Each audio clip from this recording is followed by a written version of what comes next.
Study YouTube channel में आप सभी लोगों का स्वागत है दोस्तों। Special GK GS Bihar DElEd examination 2024 previous year included प्रश्न इस वीडियो में हम लेके आए हैं, जो आपके लिए काफ़ी महत्वपूर्ण साबित होने वाला है। अगर शुरू से अंत तक बने रहे हैं दोस्तों, तो इसमें अच्छे अच्छे प्रश्नों को जो प्रीवियस ईयर में पूछे गए हैं वो सारे प्रश्नों को इसमें इंक्लूड किया गया है और आपके लिए काफ़ी महत्वपूर्ण साबित होगा। अगर पूरा वीडियो देखते हैं दोस्तों, तो इससे आपका अनुभव पता चलेगा कि किस तरह के प्रश्नों को हमें पढ़कर जाना चाहिए। वो आपको इस वीडियो से पूरी तरह से आपका कॉन्सेप्ट क्लियर हो जाएगा दोस्तों। तो आइए बिना देरी किए हुए हम वीडियो की शुरुआत करते हैं दोस्तों। तो पहला प्रश्न है, आप लोग स्क्रीन पर देख सकते हैं। पहला जो प्रश्न है दोस्तों कि संविधान की धारा 21 का संबंध है मृदा संरक्षण से, वन्य जीव तथा प्राकृतिक संसाधनों के संरक्षण से, या जल संसाधन संरक्षण से, खनिज संपदा संरक्षण से। तो इसका राइट आंसर है दोस्तों आपका ऑप्शन नंबर बी, वन्य जीव तथा प्राकृतिक संसाधनों के संरक्षण से संविधान की धारा 21 संबंधित है, याद रखिएगा। चलिए अगले प्रश्न की ओर आते हैं। अगला प्रश्न है दोस्तों कि पहली संथाली जिसने अंग्रेजी और हथियार उठाया था, अंग्रेजों के खिलाफ जिसने हथियार उठाया था, तो इसका राइट आंसर क्या होगा दोस्तों? आप लोग कमेंट बॉक्स में भी इसका जवाब दीजिए। बिरसा मुंडा, कान्हू, तिलक मांझी या सिद्धू। चलिए इसका राइट आंसर है आपका तिलक मांझी जी। चलिए अगले प्रश्न की ओर आते हैं दोस्तों। अगला प्रश्न है कि लक्ष्मी सागर झील कहाँ स्थित है? चंपारण में है, दरभंगा में है, सुपौल में है, बेगूसराय में है। तो इसका राइट आंसर है दोस्तों दरभंगा में है। दरभंगा जिले में लक्ष्मी सागर झील अवस्थित है, याद रखिएगा। अगले प्रश्न की ओर आते हैं। अगला प्रश्न है कि निम्नलिखित भूमि जो है आपका, जो भूमि है जो एक से अधिक कम कृषि के लिए, खेती के लिए छोड़ी जाती है, वो क्या कहलाती है? चार ऑप्शन दिए गए हैं दोस्तों। कृषि योग्य बंजर भूमि, चराई भूमि, सकल फसली क्षेत्र या वर्तमान परती। इसका राइट आंसर है दोस्तों वर्तमान परती।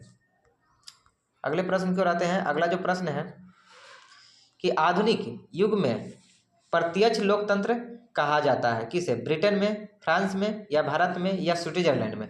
कहाँ पर प्रत्यक्ष लोकतंत्र है? तो प्रत्यक्ष लोकतंत्र की जो बात की जाती है वो दोस्तों स्विट्जरलैंड में, क्योंकि वहाँ जनसंख्या सबसे कम है, इसलिए वहाँ पर प्रत्यक्ष लोकतंत्र की व्यवस्था की गई है दोस्तों। चलिए अगले प्रश्न की ओर आते हैं। अगला जो प्रश्न है, जेरूसलम किस देश के राष्ट्रपति थे? तुर्की के, पोलैंड के, चिली के, रूस के। इसका राइट आंसर है दोस्तों पोलैंड के। किस देश के थे? पोलैंड के। अगले प्रश्न की ओर आते हैं। अगला जो प्रश्न है 7 नंबर कि राष्ट्र संघ किस संधि द्वारा बनाया गया था? वर्साई की संधि, लार्जन की संधि, गेट की संधि, पेरिस की संधि। इसका राइट आंसर है दोस्तों वर्साई की संधि के द्वारा राष्ट्र संघ की संधि बनाया गया था, याद रखिएगा। अगले प्रश्न की ओर आते हैं। अगला जो प्रश्न है दोस्तों कि 1948 में जर्मनी की मुद्रा का नाम क्या था? पौंड, रूबल, डेचमार्क या डॉलर। तो इसका राइट आंसर है दोस्तों डेचमार्क। 1948 में जर्मनी की जो मुद्रा का नाम था वो डेचमार्क था।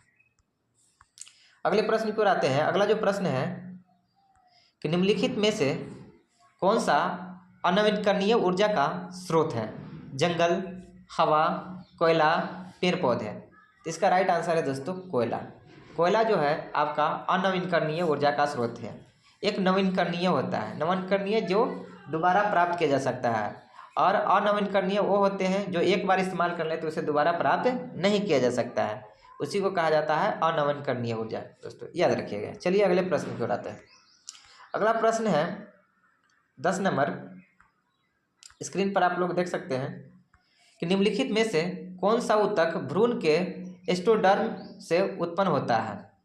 कंकाल की मांसपेशी ऊतक से, दिमाग के तंत्र से, संयोजी ऊतक से, पेशीय ऊतक से। तो इसका राइट आंसर है दोस्तों आपका दिमाग के तंत्र से। चलिए अगले प्रश्न की ओर आते हैं। अगला प्रश्न है कि विद्युत चुंबक बनाने के लिए प्रायः किस पदार्थ के क्षार का उपयोग किया जाता है? इस्पात का, पीतल का, नरम लोहा का, इनमें से कोई नहीं। तो इसका राइट आंसर है दोस्तों आपका नरम लोहा का। विद्युत चुंबक बनाने के लिए नरम लोहा का प्रयोग किया जाता है। अगला प्रश्न है कि निम्नलिखित में से किस द्रव का वाष्पीकरण दर स्वाधिक है या सबसे ज़्यादा है? पेट्रोल, नाखून पॉलिश, रूमर, अल्कोहल या इनमें से कोई नहीं। इसका राइट आंसर है दोस्तों पेट्रोल। पेट्रोल का जो वाष्पीकरण दर है वह सबसे सर्वाधिक होता है, याद रखिएगा। अगले प्रश्न की ओर आते हैं। अगला जो प्रश्न है, ऑक्जेलिक जो एसिड होता है, यहाँ आप लोग सही कर लीजिए दोस्तों, ये ऑक्जेलिक एसिड है। ऑक्जेलिक जो एसिड होता है का प्राकृतिक स्रोत निम्नलिखित में से कौन सा है? संतरा है, टमाटर है, सिरका है या आलू है?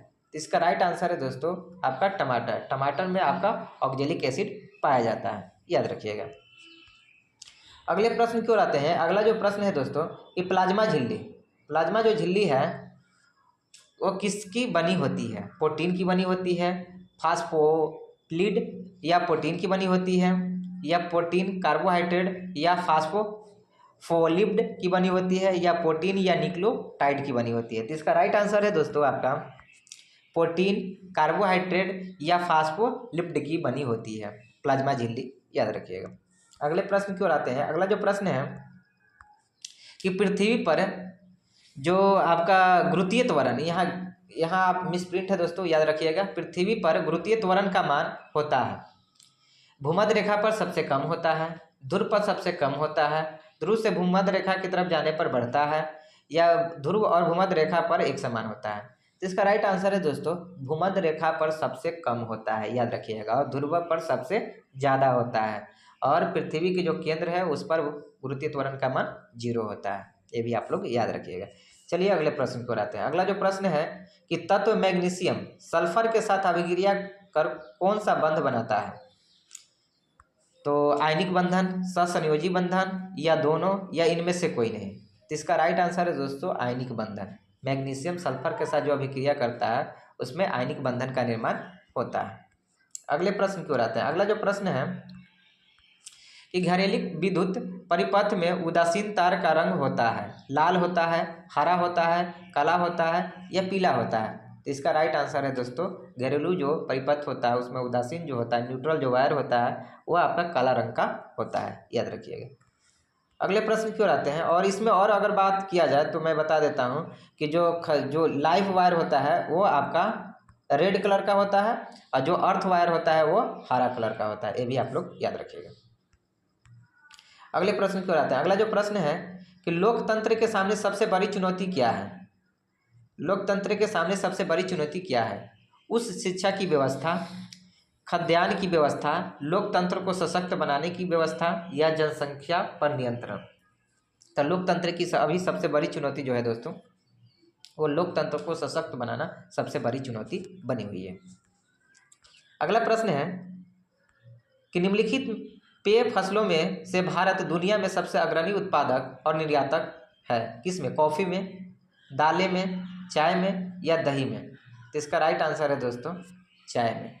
भारत जो चाय का है सबसे बड़ा उत्पादक भी है और निर्यातक भी है, याद रखिएगा। तो एक कुछ महत्वपूर्ण प्रश्न थे जो आपको अगर अच्छा लगा है तो वीडियो को लाइक कीजिए, शेयर कीजिए, चैनल को सब्सक्राइब जरूर कर लीजिए दोस्तों।